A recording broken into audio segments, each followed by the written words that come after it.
6 মাসে enough is enough. গত 6 মাসে চুপচাপ দেখেছি, শুনেছি, আর একটা দিনও চুপচাপ আমরা থাকবো না। এখন পর্যন্ত এই গণহত্যার চিহ্নিত যারা মাস্টার মাইন্ড এবং যারা মদত দিয়েছেন, নেতৃত্ব দিয়েছেন, খুব বেশি সংখ্যক লোক তারা গ্রেপ্তার হয় নাই। তো আমরা পরিষ্কারভাবেই বলতে চাই, গত 6 মাসে চুপচাপ দেখেছি, শুনেছি, আর একটা দিনও চুপচাপ আমরা থাকবো না। সেনাপ্রধান যেটা বলেছে সেটা আমাদেরও কথা। 6 মাসে এনাফ ইজ এনাফ।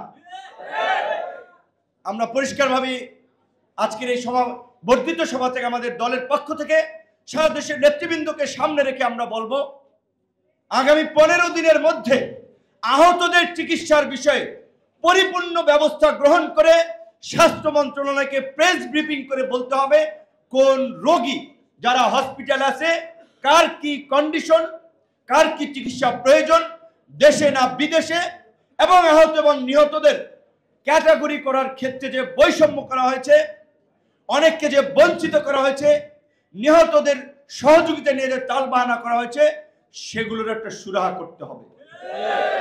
আপনারা দেখেন নাই, আন্দোলনের পরপর আমরা রাস্তায় নেমে বিভিন্ন আন্দোলনকারী গ্রুপ এই 6 মাসে অন্তত প্রায় 250 দাবি দেওয়ার আন্দোলন এই সরকারকে হ্যান্ডেল করতে হয়েছে। কোন একটা আন্দোলনকারী কমিউনিটির দাবি দেওয়া শুনতে রাজপথে আসে নাই, তাদের সাথে কথা বলে নাই।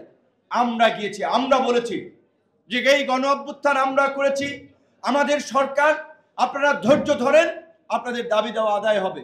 কিন্তু এখন পর্যন্ত নন এমপিভুক্ত শিক্ষক, প্রাইমারি শিক্ষক, আপনার এইভাবে প্রতিবন্ধীদের আপনার স্বীকৃতি সহ বিভিন্ন কমিউনিটির যৌক্তিক দাবি দেওয়া আছে, সেই দাবি দেওয়াগুলো আমলে নেওয়া হয় নাই।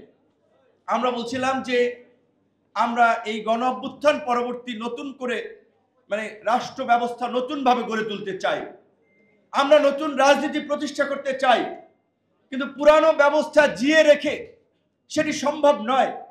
তো পুরানো ব্যবস্থা উচ্ছেদ করার জন্য সরকারের আমরা কার্যকর কোনো পদক্ষেপ দেখি নাই।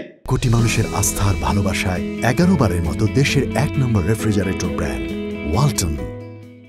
গত 6 মাসে এখন পর্যন্ত এই গণহত্যার চিহ্নিত যারা মাস্টার মাইন্ড এবং যারা মদত দিয়েছেন, নেতৃত্ব দিয়েছেন, শহর থেকে নগরে, গ্রামে, জেলা, উপজেলা পর্যায়ে হামলা করেছিলেন, যারা মিছিল করেছে, তাদের উপর আক্রমণ করেছিলেন, খুব বেশি সংখ্যক লোক তারা গ্রেপ্তার হয় নাই। এখন পর্যন্ত